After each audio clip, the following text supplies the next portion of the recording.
오늘 여러분과 함께 읽었던 골로새서 3장 18절 19절 말씀 가지고 이런 가정이 되었으면 합니다. 우리 가정이 들어야 될 두 번째 말씀 여러분께 나눕니다. 근데 우리가 이 18절 19절 말씀 딱 읽으면서 혹시 목사님 또 요 본문 가지고 설교하시네, 그렇게 느끼시는 분이 있으실 줄 모르겠습니다.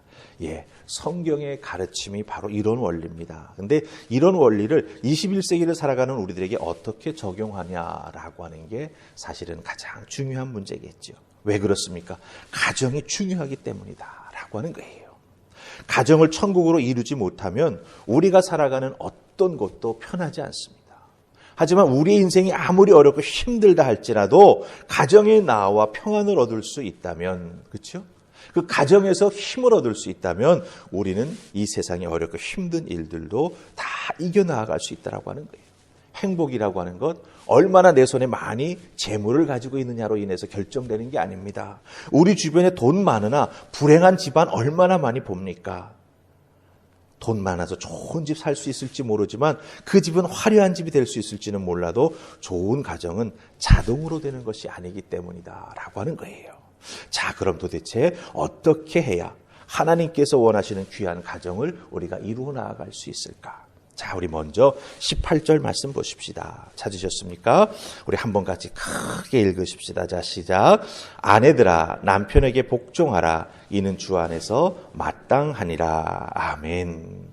아내들아 남편에게 복종하라. 이는 주 안에서 마땅하니라. 이렇게 말합니다. 이것이 가정 안에서 이루어져야 될 부부 사이의 관계가 된다라고 하는 거예요. 근데 저는 여기서 복종하라라고 하는 이 표현이 있습니다만은 이 18절 말씀을 가장 잘 표현하는 것이 무엇일까? 곰곰이 묵상하고 생각하다가 인격적이라고 하는 단어가 생각이 났습니다. 왜 인격적일까요? 이 인간관계에서, 특별히 가족과의 관계에서 인격적인 관계가 깨어지면 때로는 그것이 물질적인 관계 때문에 살아가는 가정이 되고요. 그 물질적인 관계 때문에 살아가다 보면은 사람은 결국 지배구조 안에 들어가게 돼 있다라고 하는 거예요. 동물과 별로 다를 바 없는 인생을 우리가 살아가게 된다라고 하는 거예요. 그렇기 때문에 행복한 가정을 이루어내기 위해서 오늘 말씀을 통해서 우리 믿음의 사람들, 특별히 가정의 아내들에게 주시는 말씀은 무엇입니까? 바로 복종하라라고 하는 것이지만 그것을 우리는 복종하라고 써 있는 것을 어떻게 해석해야 된다? 남편과 부인 사이에, 부인과 남편 사이에, 자녀들과의 사이에서 인격적인 관계를 만들어 가야 된다라고 하는 거예요. 여러분, 인격적이라고 하는 것은요, 어디 가서 이론을 배워가지고 인격적이 되는 게 아니지 않습니까? 사람과 사람과의 관계 속에서 살아가면서 부딪히면서 부대끼면서 서로를 바라보게 되니 이건 정말 내가 이런 마음으로 다가가 주어야겠구나라고 하는 그 감동이 생길 때 바로 그것은 인격적인 관계가 되는 것이죠. 그러니 이론이 필요한 게 아니라 마땅히 할 일을 하게 되는 것, 그게 바로 인격적인 관계가 된다라고 하는 거예요. 당연히 해야 될 일이 하게 되지 않을 때 어떻게 되는 겁니까? 바로 부부 사이의 인격적인 관계가 깨어지게 된다라고 하는 거예요. 남편에게 복종하라라고 하는 이 단어, 영어 성경을 보면은요, submit라고 되어 있습니다. submit 뜻이 뭡니까? 복종하다라고 하는 뜻인데 어원을 들어가 보면은 누구 밑으로 들어가라라고 하는 뜻이에요. 누구 밑으로 들어가라. 와, 이걸 느끼면 이거 시대착오적인 표현 아닐까? 너무 굴욕적이다라고 느끼는 분이 있을지 모르겠습니다. 그런데 이 18절 말씀 우리가 조금 더 살펴보십시다. 왜 아내가 남편에게 복종해야 합니까? 뒤에 붙은 표현이 참 중요해요. 이는 주 안에서 마땅하니라, 이렇게 돼 있다고 하는 거예요. 주 안에서 마땅하다라고 하는 것은 무엇을 의미합니까?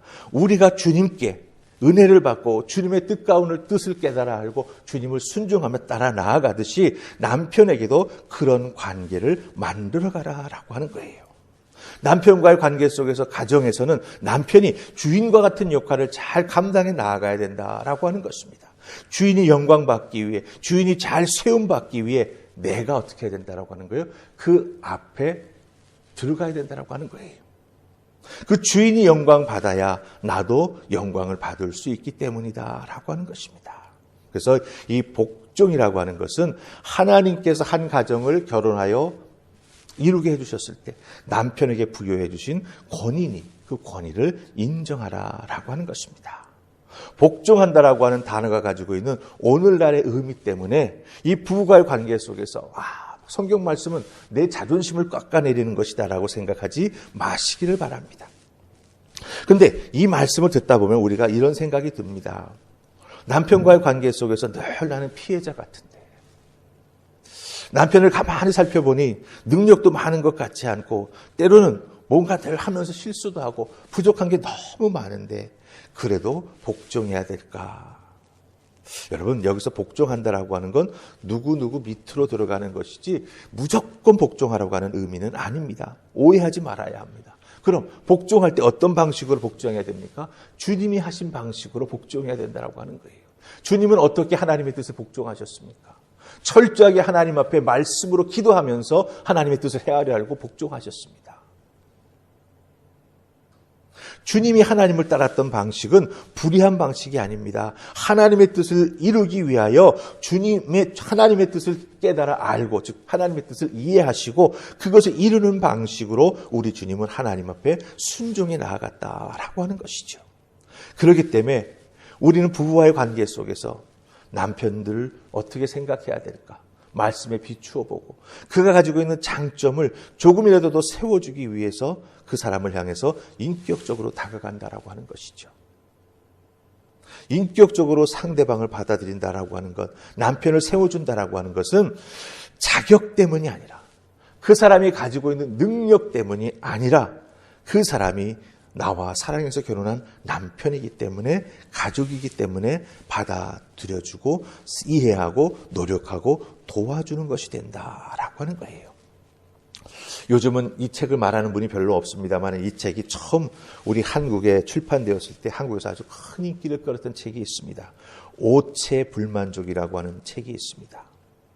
일본 와세다 대학에 다니고 있었던 오타다케 히로타다라고 하는 대학생이 쓴 자기의 생을 돌아보는 이야기예요. 근데 이 대학생은 태어날 때 선천적으로 장애를 가지고 태어났습니다. 몸은 보통 아이 사이즈인데 손과 발이 한 10cm 한 뼘밖에 안 돼요. 요만하게 짧은 거예요. 아주 희귀한 병이었습니다. 의사가 그 아이를 받아놓고 어떻게 해야 될까 고민을 했어요. 산고 끝에 나온 산모에게 이 아이를 보여주면 엄마가 정말 혼절할 것 같은데, 그래서 한 달 동안 아이가 아프다는 핑계를 대고 엄마에게 아이를 보여주지 않았답니다. 한 달 후에 아이를 보여줬어요. 주변 사람들은 이 엄마가 아이를 보면 기절할 것이라 생각하고 준비를 단단히 하고 있었습니다. 그런데 그 어머니는요, 손과 발이 짤뚝하게 짧은, 그 책의 표현을 보면 고구마 같은 그런 모습을 하고 있는 아이를 엄마가 받아서 가슴에 앉자마자 오, 너무나 귀여운 나의 아기, 이렇게 이야기했더라고 하는 거예요. 그 다음부터 이 엄마는 자기가 뱃속으로 낳은 그 아이를 절대로 장애자라고 생각하지 않았습니다. 몸이 좀 불편할 뿐이지 장애자가 아니라는 생각을 하면서 그 아이를 열정적으로 키웠습니다. 그 짧은 팔과 다리를 가지고 안 해본 운동이 없다고 합니다. 그런 도전 속에서 자라났기 때문에 그 청년은 자기 자신의 책에서 이렇게 말합니다. 장애는 특별한 개성일 뿐이다. 남과 좀 다를 뿐이지, 개성이 다를 뿐이지 별거 아니다. 이렇게 말했습니다. 이게 부족한 한 사람을 향해서 인격적으로 대해 주었을 때 그것을 통해서 극복된 그 아들의 귀한 모습이 된다라고 하는 거예요. 만약 내가 복종하고 사랑하고 순종하고 따르는 남편에게 부족한 점이 있다고 느껴진다면, 그렇죠? 그 순간부터 어떻게 해야 되겠습니까? 하나님께서 서로 사랑하여 살아갈 수 있도록 가정을 허락해 주셨으니 그 책임을 잘 감당해 나아가기 위해 인격적인 관계를 만들어가면서 응원하고 후원하는 우리가 되어야 한다라고 하는 것이죠. 기억하시기 바랍니다. 여러분의 남편은 누구와 비교할 수 있는 비교 대상이 아닙니다. 그렇지 않습니까? 나에게 주신 하나밖에 없는 나의 반쪽이에요. 내 영혼의 동반자입니다. 그런데 그 남편을 누구와 비교하기 시작하면 자꾸 부족한 것만 보이죠. 그것은 그 남편을 인격적으로 대하는 것이 아니다라고 하는 것입니다. 그렇기 때문에 비교하기 시작하면 가정에서 불행이 시작된다라고 하는 것 꼭 기억하시고 남편을 격려하시고 남편을 높여주는 여러분들 다 되시기를 주님의 이름으로 부탁을 드립니다. 자, 이제 우리 19절 말씀 보십시다. 19절 같이 읽습니다. 자, 시작. 남편들아, 아내를 사랑하며 괴롭게 하지 말라. 자, 이 19절을 우리는 어떤 방식으로 이해해야 되겠습니까? 야, 남편이 아내를 괴롭게 하는구나. 이런 식으로 생각하면 이 말씀은 이해하기가 정말 어렵습니다. 아내가 남편을 인격적으로 앞에서 잘 대해줬다면, 두 번째, 남편이 아내를 위해서 귀하게 오늘 이 19절 말씀 속에서 행해야 될 게 있습니다. 그것은 무엇입니까? 일방적으로 아내를 대하는 것이 아니라고 하는 거예요. 여기서 괴롭게 하지 말라라고 하는 이 표현이 있지 않습니까? 지금은 돌아가셨습니다만 유진 피터슨 목사님이 성경을 알기 쉽게 풀어준 성경이 있습니다. 그 성경, 영어 성경이지만 그 구절을 보면은 이렇게 돼 있어요. Don't take advantage of them. 즉, 아내로부터 유익을 취하지 말라. 이렇게 돼 있어요. 네. 아내를 괴롭게 하지 말라라고 하는 의미는 무엇입니까? 아내가 가지고 있는 귀한 것들, 자기의 이익을 위해서 그것을 빼앗아가는 남편이 되어서는 안 된다라고 하는 겁니다. 이것을 뒤집어 말하면 남편에게 가정에서 요구되는 것은 희생적인 사랑이 된다라고 하는 거예요. 그 사랑은 어떤 대가를 치르더라도 상대방의 필요를 채워주는 주님의 사랑을 닮아가는 사랑이 되어야 한다라고 하는 것입니다. 우리 주님은 어떤 대가를 치르셨습니까? 자기의 생명을 내놓지 않으셨습니까? 그런 마음으로 아내를 사랑하는 자가 되어야 하는 것. 아내를 괴롭게 하는 자가 아니라 아내가 더욱더 성장하고 발전해 나아갈 수 있도록 아내를 도와주고 아내를 축복하는 남편이 되어야 한다라고 하는 것이죠. 이런 모든 가정의 아름다운 모습을 잘 이루어 나아가야 되는데 우리는 가끔 말씀을 듣다 보면 이 원리는 깨닫기는 합니다. 그런데 이 원리를 가지고 어떻게 가정을 세워 나아가야 하는가라고 하는 그 방법에 있어서 늘 부족함을 많이 느낍니다. 아, 그래. 목사님 말씀해 주셨지. 복종하라. 남편을 격려하고 세워주어라. 그게 하나님께서 이 가정을 만들어 주실 때 허락해 주신 창조의 질서구나. 내가 그걸 잘 감당해야지. 근데 살다가 보면 부딪히지 않습니까? 어제도 말씀드렸죠. 크리스찬 가정이라고 부부가 티격태격 안 합니까? 티격태격 합니다. 감정이 상하기도 합니다. 근데 그것을 어떻게 풀어가느냐에 따라서 그것이 정말 서로를 격려할 수 있는 모습이 되기도 하고요. 서로가 서로를 부족한 것을 채워주는 아름다운 모습이 되기도 합니다. 그런데 그것을 잘 풀어나가지 못하면 정말 인생이 꼬이는 정말 아픈 것들이 많이 가정에서 일어나게 된다라고 하는 거죠. 그럼 이렇게 어렵고 힘든 일들이 일어나게 될 때 어떻게 그것을 풀어나가야 될까라고 하는 겁니다. 여러분들 그것을 풀어나가는 것은 부부끼리 잘 대화할 줄 아는 기술을 습득해야 된다라고 하는 거예요. 우리 말 잘합니다. 하지만 부부의 대화 속에는 사람과의 말 잘하는 대화가 아니라 그 상대방의 마음을 알아들을 수 있는 대화를 해 나가야 된다라고 하는 거예요. 아마 여러분들 들어보셨을 것입니다. 유명한 미국의 외교관인 찰스 아담스. 이 찰스 아담스라고 하는 분은 미국의 유명한 역사가인 브루크 아담스의 아버지입니다. 근데 이 부자가 어느 날 같은 곳에 낚시를 갔다 와가지고 아버지가 일기를 썼고 아들이 일기를 쓴 게 있어요. 아버지 일기가 어떤 건지 아십니까? 오늘 아들과 함께 낚시 다녀왔다. 하루를 어쩔 수 없이 애 돌보는 일로 소모했다. 이렇게 써 있었어요. 근데 아버지와 낚시 갔다 온 아들은 그 일기에 이렇게 썼습니다. 오늘은 아빠와 함께 낚시 다녀왔다. 나의 일생의 가장 기쁜 날이었다. 얼마나 똑같은 것을 보고 다르게 느낄 수 있나를 보여주는 글이죠. 그럼 이렇게 똑같은 것을 보고도 다르게 느낄 수 있는 아내와 남편일 수 있다라고 하는 거예요. 그렇다고 한다면 이렇게 서로 다르게 느끼고 다르게 바라보고 있는데 이것을 어떻게 풀어갈 수 있겠냐라고 하는 것이죠. 그것을 해 나아가기 위해서는 정말 상대방을 이해할 수 있도록 듣고 느끼면서 대화해 나아가는 그런 자세가 우리에게 꼭 필요하다라고 하는 거예요. 최윤희 씨라고 하는 행복에 대한 강의를 많이 하러 다니는 분이 있습니다.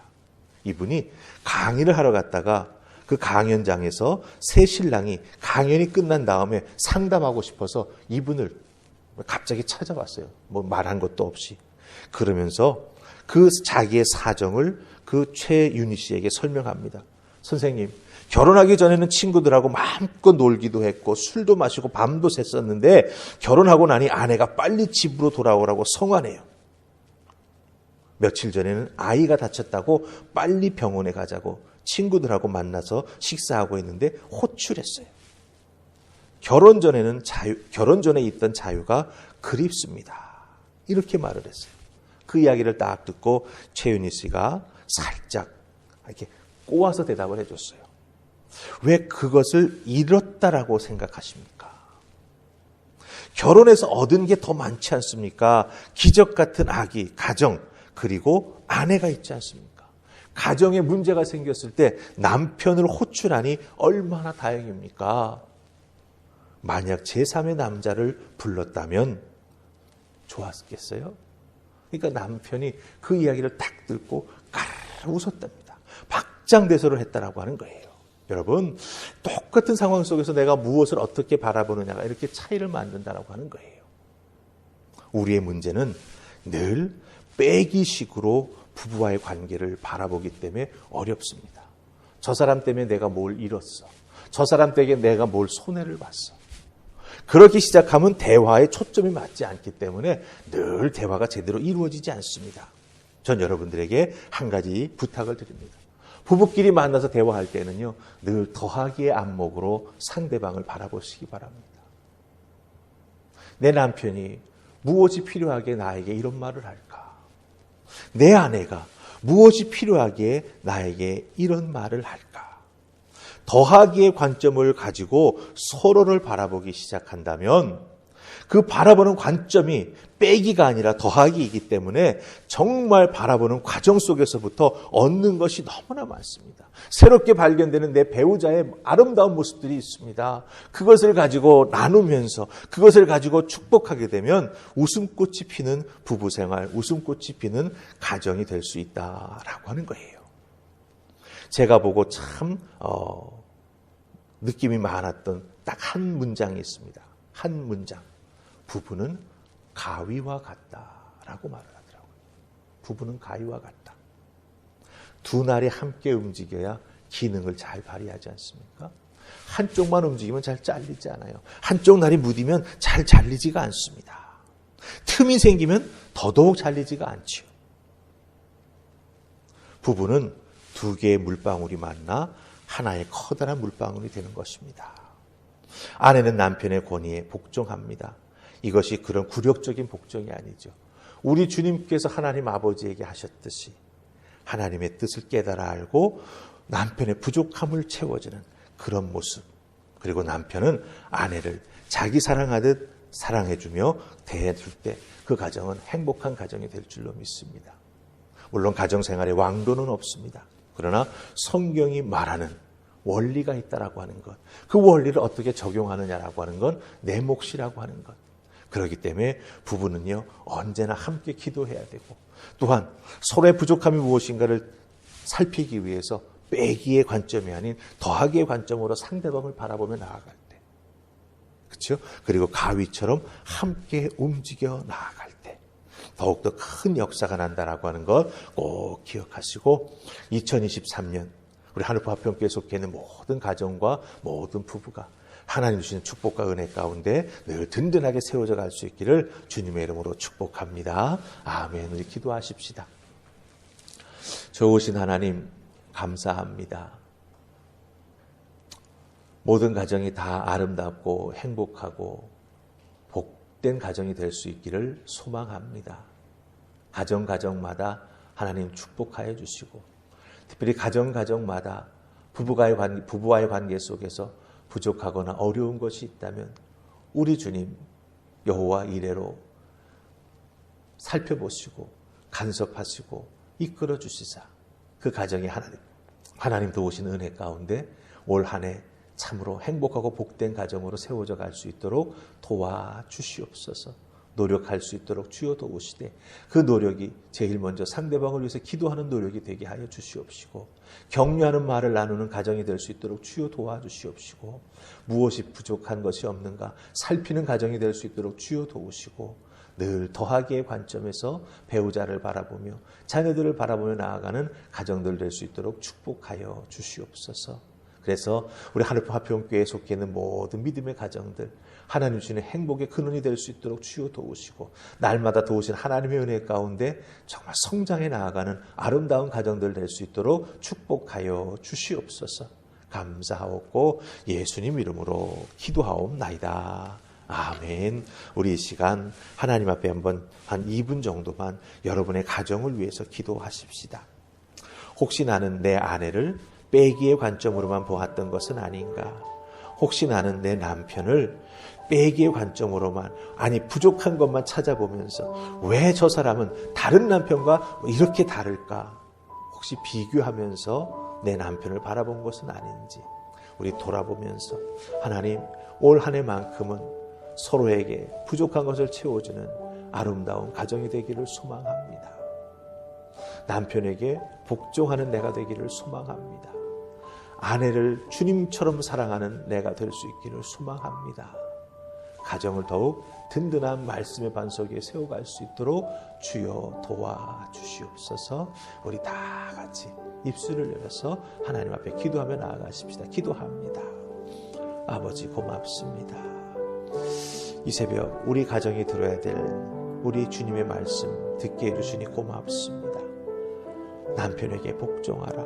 이는 주 안에서 마땅하니라. 우리 주님께서 하나님의 뜻에 온전하게 순종하여 나아갔듯이 하나님 창조의 원리를 따라 먼저 복종하는 자가 되게 해 주시옵소서.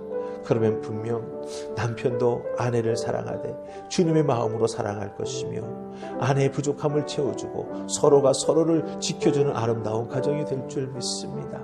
주여 도우셔서 우리 하늘파평교회 속해 있는 모든 믿음의 가정이 정말 은혜 가운데 든든하게 세워지는 가정 될 수 있도록 주여 도우시고, 하나님 주신 하늘의 은혜를 통하여 하나님 세상의 물질은 부족할지 모르나 세상에서 가장 행복한 가정들이 다 될 수 있도록 하늘 은혜를 더하여 주시옵소서. 그 행복이 넘쳐 나아갈 때 하나님 주시는 축복도 함께할 줄 믿습니다. 자녀의 축복을 더하여 주시옵시고, 아버지 그 가정이 흔들리지 아니하도록 말씀의 반석에 세우는 축복도 더하여 주시옵시고, 하는 사업들마다 직장들마다 하나님 주시는 은혜 가운데 정말 축복의 통로로 쓰임받는 가정들 다 될 수 있도록 역사하여 주시옵소서. 아버지 도와주실 줄 믿습니다. 아버지 복의 복을 도와여 주시옵소서. 하나님 2023년은 우리 하늘파평교회에 속해 있는 모든 믿음의 가정들이 하나님을 기쁘시게 하는 가정, 진정으로 하나님 은혜 가운데 행복한 가정으로 세워질 수 있기를 소망합니다. 열쇠는 부부가 갖고 있습니다. 두 사람이 손을 내어 그 열쇠를 마주 잡고 가정에 잠겨있는 문을 열게 하시고 문제되는 부분을 열게 하시고 서로가 바라보며 서로를 위해 기도하며 서로를 위해 축복하며 그 하나하나를 잘 해결해 나아가는 지혜로운 믿음의 가정, 부부가 될 수 있도록 축복하여 주시옵소서. 하나님을 영화롭게 하는 귀한 일들이 가정에서 일어나게 해주실 줄을 믿사옵고 예수님 이름으로 기도하옵나이다. 아멘.